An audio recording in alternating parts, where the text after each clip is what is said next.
बिस्मिल्लाहिर्रहमानिर्रहीम, अस्सलामुअलैकुम। मैं हूं करामत मुगल और मेरे साथ हैं ईसा नकवी। नकवी साहब, IMF का वफ्द पाकिस्तान में धड़ाधड़ मुलाकातें कर रहे हैं। इस वक्त शहर इक़्तिदार की हार्ड गासिप यह है कि पाकिस्तान तहरीक इंसाफ कोई डोजियर IMF को देने जा रही है।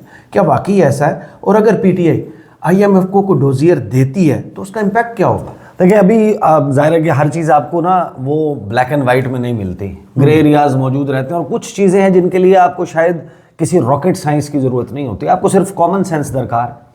और कॉमन सेंस से आप अभी देखें जो उनकी मुलाकातें हो चुकी हैं और जो होने वाली हैं, तो आपको अंदाज़ा हो जाएगा कि जो मुलाकातें हो चुकी हैं उसमें जो कुछ हुआ है उसकी बुनियाद पे कि आगे क्या होगा। अलबत्ता जो शहर इक़्तिदार में हुकूमत के करीबी सहाफ़ी तस्वुर होते हैं जी, वो दो बातें बड़े ही दावे की बुनियाद पे कर रहे हैं और बड़ा सीना ठोक के कर रहे हैं। एक, वो ये कह रहे हैं कि चीफ जस्टिस याह्या आफरीदी के साथ मुलाकात में IMF के वफ्द ने इमरान खान के केसेस का तज़किरा किया। अच्छा। और वो मामला उठाया गया।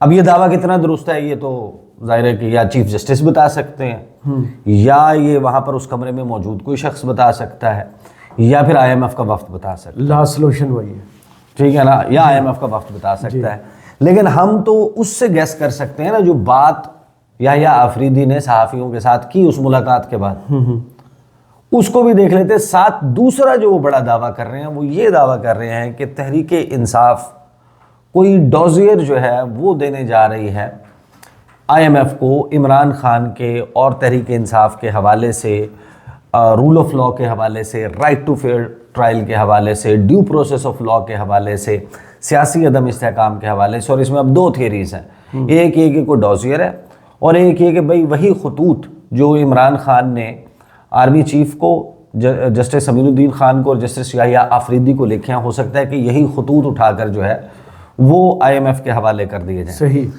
अब जाहिर है कि फिर लोगों के जहन में ये भी सवाल आता है, अच्छा अगर ये दे दिए जाते हैं तो उसका नतीजा क्या निकलेगा? क्या IMF जो है वो ये मिशन जो है वो पाकिस्तान को जो अगली किस्त मिलनी है $1 अरब की वो नहीं देगा? तो सबसे पहले तो ये गलत फहमी दूर कर लें कि ये जो मिशन आया है इसका ताल्लुक रिव्यू के साथ नहीं है। सही।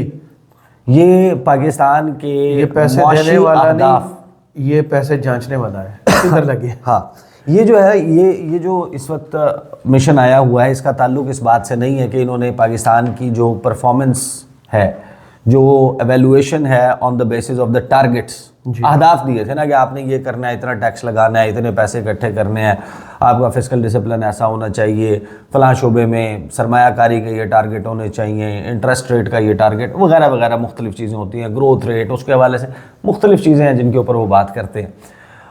उस परफॉर्मेंस एवेल्युएशन के लिए जो ग्रुप आना है उसने आना है फरवरी के आखिर में या मार्च के पहले हफ्ते में। उसने ये फैसला करना है, अभी 2-3 हफ्ते बाकी हैं उसमें। सही। 2-3 हफ्ते के बाद वो मिशन यहाँ पर आएगा, वो उसको रिव्यू करेगा, उसकी बुनियाद के ऊपर आपका जो स्टाफ लेवल एग्रीमेंट है फॉर द नेक्स्ट ट्रांश, नेक्स्ट $1 अरब, मेरे लिए या हमारे लिए पाकिस्तानी होने के तौर पे मैटर ऑफ कंसर्न ये नहीं होना चाहिए जो अभी जिसके ऊपर हम बात कर रहे हैं। असल जो मैटर ऑफ कंसर्न है, 2-3 चीज़ें मैं आपके सामने रख देता हूँ। एक, तहरीक इंसाफ क्या करने जा रही है, मैक्सिमम क्या कर सकती है, उसका नतीजा क्या निकलेगा जी। उसका नतीजे पर आने से पहले ये जो मिशन है ना, इस मिशन ने तो आपकी इन इदारों के साथ मामलात करके, मुलाकातें करके, रूल ऑफ लॉ के हवाले से, फिस्कल डिसिप्लिन के हवाले से, मनी लॉन्ड्रिंग के हवाले से, स्टेट बैंक के मामलात के हवाले से, जो एंटी करप्शन का आपका जो नैब है, इनके साथ मुलाकातों के बाद उन्होंने अपनी एक रिपोर्ट जो है वो देनी है जो जुलाई में पब्लिश होगी। पाकिस्तान ने भी इसके ऊपर एक रिपोर्ट छापनी है। उनकी रिपोर्ट्स के छपने से पहले अराउंड जुलाई ये दोनों रिपोर्ट सामने आ जाएंगी, जिसका मतलब ये है कि मैंने जितने भी हमारे दोस्त इकॉनमी को कवर करने वाले हैं उनसे पूछा, उनका ये कहना है कि इस रिपोर्ट की इमीडिएट थ्रेट नहीं है। अच्छा। लॉन्गर रन में ये यानी कि ये एक स्पीड ब्रेकर है। हुकूमत के सामने अब इस वक्त एक बहुत बड़ा स्पीड ब्रेकर मौजूद है। लॉन्गर रन में चीज़ें मामला ठीक नहीं होते तो इसका इम्पैक्ट आएगा। एक तरफ IMF का अपना भी क्रेडिबिलिटी एट स्टेक है कि एक मुल्क को आपने प्रोग्राम में लिया है और उसको इतनी जल्दी आप ख़राब नहीं कर सकते अनलेस के कोई बहुत ही अनटूवर्ड चीज़ हो जाए। अलबत्ता हैविंग सेड दैट, दो चीज़ें हैं जो बड़ा मैटर ऑफ कंसर्न अगेन जो तहरीक इंसाफ है उसके मामले पर आने से पहले। एक तो वो जो एलामिया है जी जो चीफ जस्टिस की मुलाकात है, उस मुलाकात का जो सरकारी एलामिया जारी किया गया, जब आप उसको पढ़ते हैं ना, उसका एक जुमला है और उस जुमले में बहुत बड़ी कहानी छुपी हुई है। राइट। देखिए, अब जमहूरियत के नाम पे हमारे यहाँ ज़ाहिर है कि एक ढोंग है, एक सर्कस है, ये सारा कुछ जारी है। और आप इलेक्शन करवाते हैं, लोग जाते हैं, लोग जाके वोट डालते हैं। इस बहस से हट के कि उस वोट को कितना रिस्पेक्ट किया जाता है, वो जिसको डाला जाता है उसको काउंट भी होता है या नहीं होता, हुकूमत कैसे बन जाती है, जैसे भी बनती है, लेकिन लोग जो हैं वो जिस शख्स को मुंतखब करते हैं, जो भी हुकूमत जाकर बनती है, लोगों की आस क्या होती है कि हमारी पॉलिसी इसने बनानी, सही, हमारे लिए फैसला इसने करना है। अब ये कितनी शर्म की बात है कि ये सब होने के बाद वो जो हुक्मरान है वो जब आकर बैठता है, अपने उसके पास विजन नहीं है, पॉलिसी नहीं है, वो चीज़ों को दुरुस्त नहीं कर सकता, और वो उसकी निकम्मेपन की वजह से, उसकी परफॉर्मेंस की वजह से आपका मुल्क की मौशी तरक्की नहीं होती और आपको पैसों के लिए IMF का रुजू करना पड़ता है। और ये वो पॉइंट है जहाँ पर हुक्मरान की बजाय, या वो शख्स जिसको आपने इलेक्ट किया, वोट डाला, उसके बजाय फैसला साजी का इख्तियार आप दे देते हैं IMF को। सही। तो भाई ये हुक्मरानों का झंझट निकाल दो ना, हमें बता दो डायरेक्ट कि भाई IMF is the boss,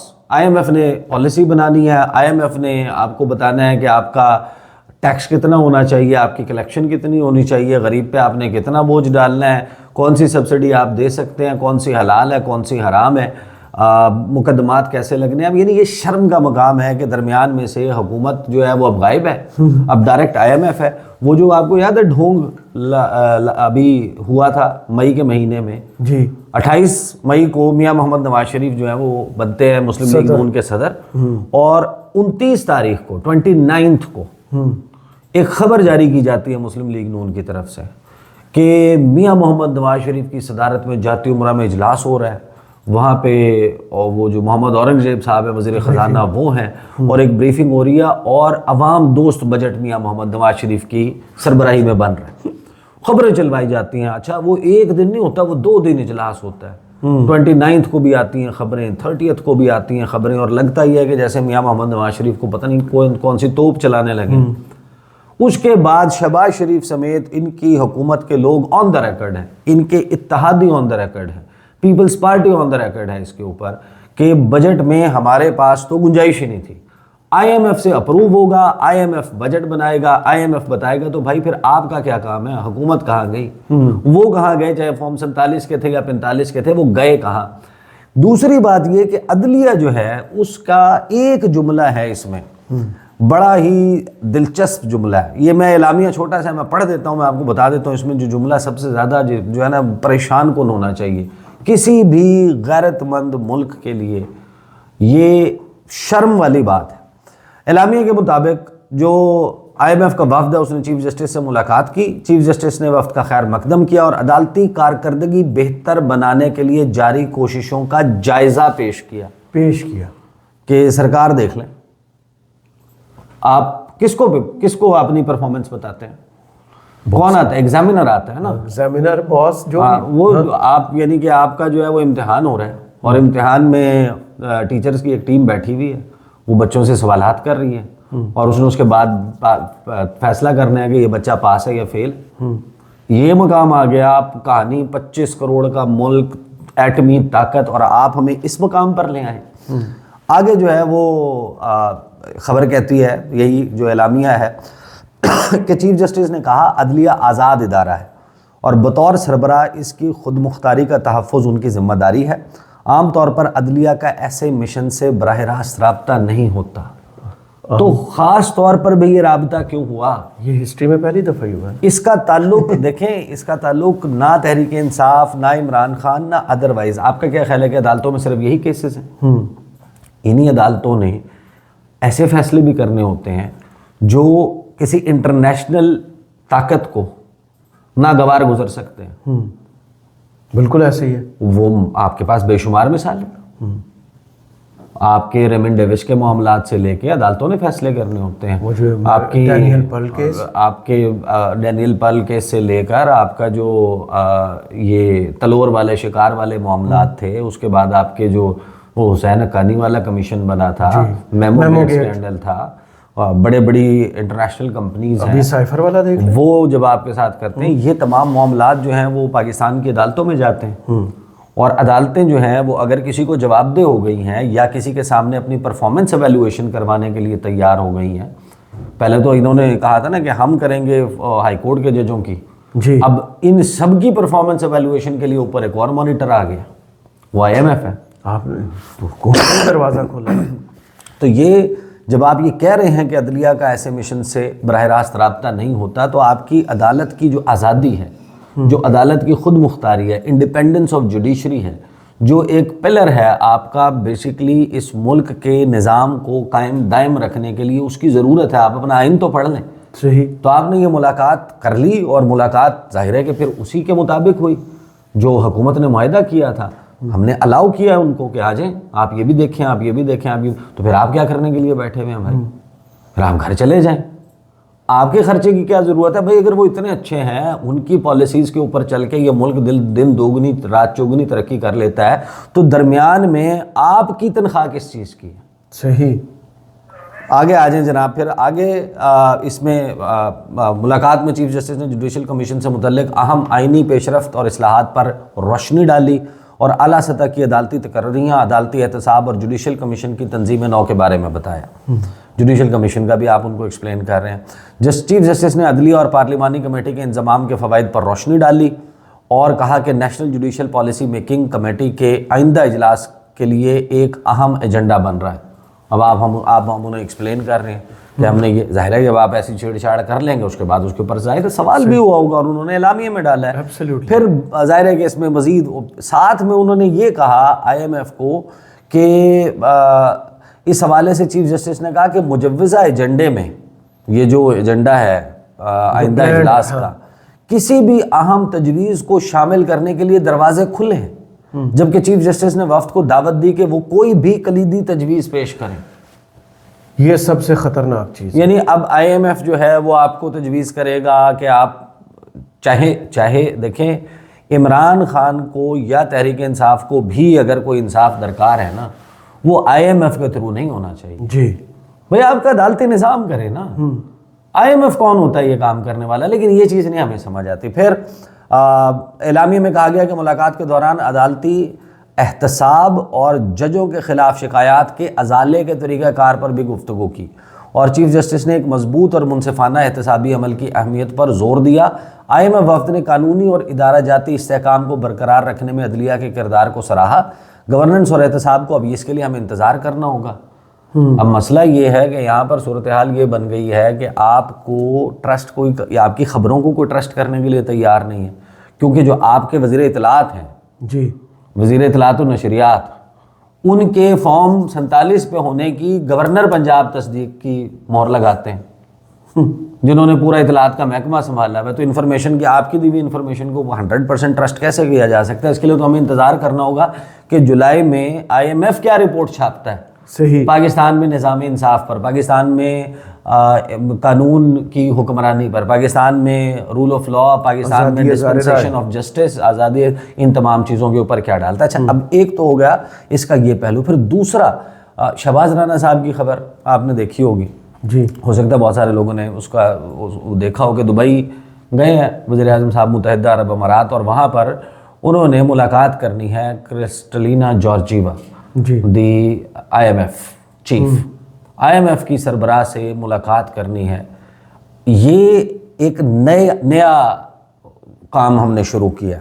Shahbaz Rana ने जो इसकी डिटेल्स लिखी है ना, वो मैं आपको चीदा डिटेल्स बता देता हूँ। अभी आज वापस भी आए हैं दुबई से। हाँ, कि 3 हफ्ते पहले वज़ीर आज़म शहबाज शरीफ जो हैं वो रिव्यू टॉक से ये मुलाकात करने जा रहे हैं, और गवर्नमेंट और डिप्लोमेटिक सोर्सेज ने एक्सप्रेस ट्रिब्यून को बताया कि जो मीटिंग है वो world governments summit in Dubai की साइडलाइंस पर होगी और पाकिस्तान ने इस मीटिंग की रिक्वेस्ट की है।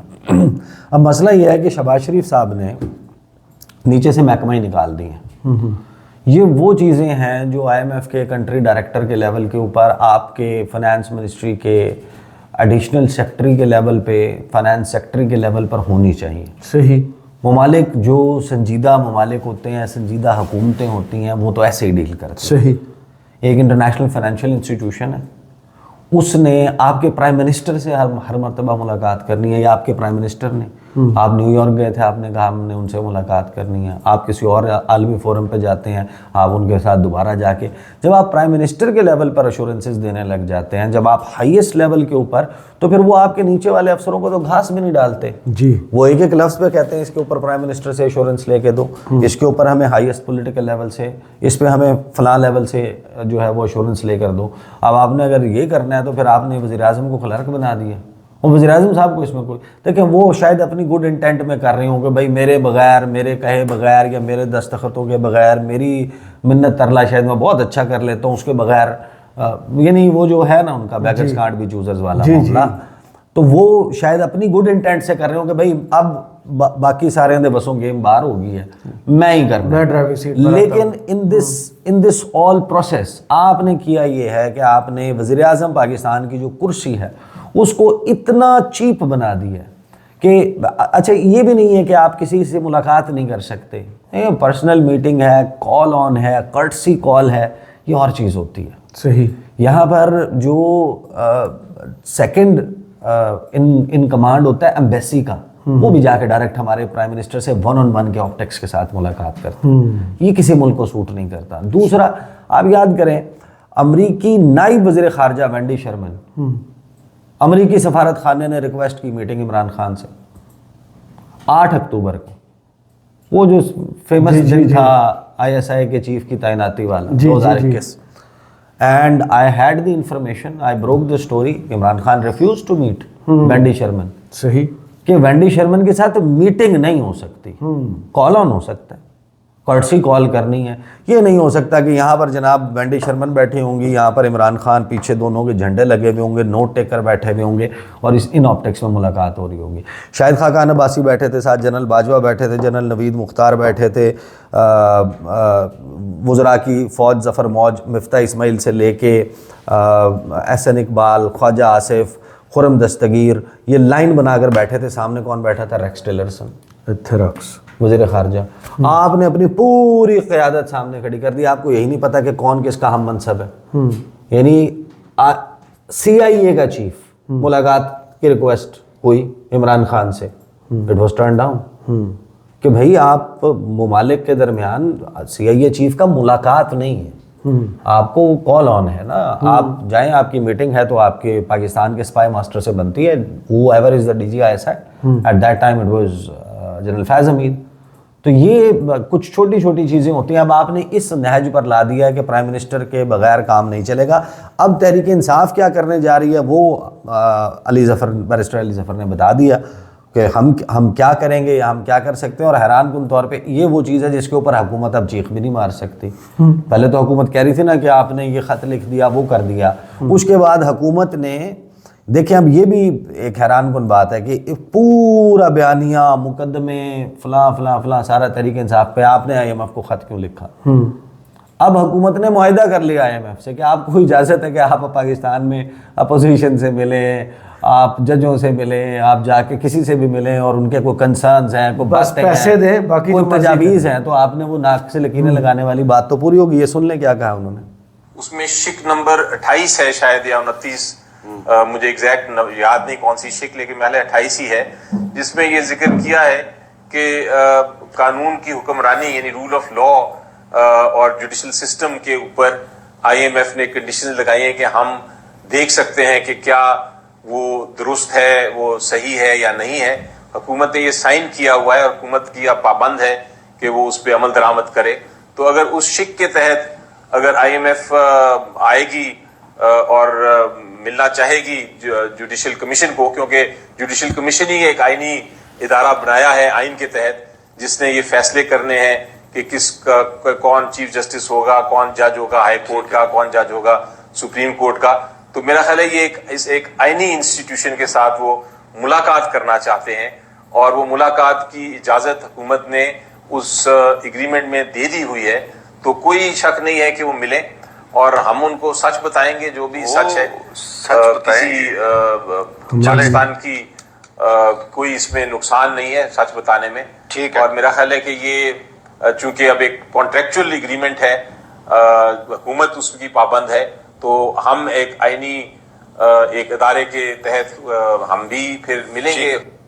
सच बताएंगे, अब सच is a broad term, but considering PTI का सच तो आपको पता है कि पीटीआई का सच तो इस वक्त ये है कि जो पीटीआई के साथ हो रहा है, और वो जाहिर है कि पाकिस्तान के अदालती निज़ाम से रिलेटेड है और पाकिस्तान के कानून के साथ रिलेटेड है, तो वो उसके हवाले से जो भी बात करेंगे उनके सामने रख देंगे। उसका लॉन्ग टर्म इम्पैक्ट होगा, इमीडिएट इम्पैक्ट जो है वो दीगर मामलात से होगा, वो अभी देखना होगा जब रिव्यू वाली असल में टीम आती है। सही, बहुत शुक्रिया ईसा नकवी आपके तज्जिया का। कमेंट्स बॉक्स में ज़रूर बताइएगा ये वीडियो आपको कैसी लगी। इजाज़त दीजिए, अल्लाह हाफ़िज़।